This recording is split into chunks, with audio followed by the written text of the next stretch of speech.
Right, hello class. Welcome back to our Week 7 introduction video to our course about Martin Luther King.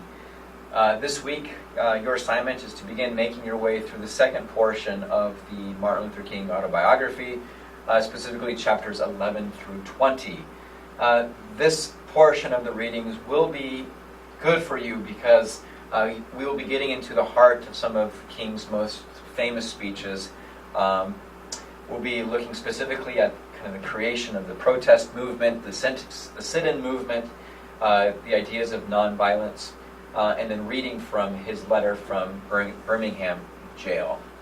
Now, the backstory to this event is fascinating, and I know the book doesn't go into much detail about it.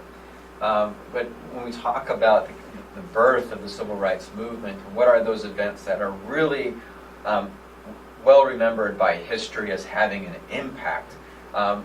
Perhaps nothing is as important to the civil rights movement as the protests in Birmingham, which many believe to be the most racist, the most hateful city in all of the world. And so naturally it would make sense for King and his followers to descend upon Birmingham in order to make their statement. Of course, they were not expecting the police to be as brutal as they were. We'll see, for instance, this is the first time that dogs will be used. This is the first time that giant water cannons will be used against protesters. And of course, King will hear all of this as he sits in a jail, unable to participate. It is in the words of this letter, though, that I think King is able, more so than at any other time in his life, to reflect upon his philosophy, kind of the driving force behind his need for change. And in this letter, he outlines the importance of the protest movement, about the steps necessary of nonviolence, taking heavily from Gandhi's work in India.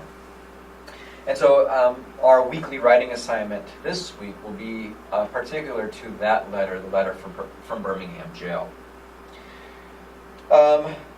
As I said, in week 7, we are very quickly moving into the end portion of this class. I was very pleased with the oral history projects that I was able to read through last week. I felt the quality of those assignments was extremely strong, especially knowing that it corresponded with the date of graduation, and that many of you were walking that day. As a side, congratulations to you that walked. As we are looking forward into these next 4 weeks, there is some more significant projects that are coming up that will require some increased effort on your behalf. At the end of the course, we will be doing both a research project and a short presentation in which you share with the class your research. In a second video that I'll make here just momentarily, I'll go into more detail about this research project and the presentation, giving you a few tips and suggestions on how to do this part successfully. I do want to let you know, though, that as we begin transitioning away from this text, we're in the second portion of it, next week we will finish it, that I am trying my best to wean you off of some of the bigger, other time-consuming assignments, the weekly writing assignments or discussion board forums, so that you can focus more of your attention on this beast of a project that will be due on June 21st, just over a month from today. So as I do lighten the load in some of these areas, as the reading slowly disappears, and as some of these assignments disappear, don't use this as an opportunity to enjoy the beautiful weather outside, but do focus, begin now thinking about your project, begin outlining, begin doing the research, and thinking about how you would like to present it. All right, more about this presentation and research project in just a moment.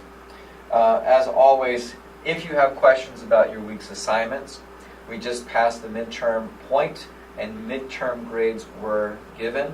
I recognize that there wasn't many assignments from which you would be assessed, and so failure to have completed any of those assignments really had an impact on your grade. I am one of the few professors who I think accepts late work, and so if you would like to submit work that you failed to submit on time, please talk with me, send me an email, and let's talk about how you can do that. As always, if you have questions, please shoot me an email. I'll be happy to respond and hear you out. We have about 4 weeks left in this course. Let's make sure that we finish strong. Thank you guys, and enjoy your week.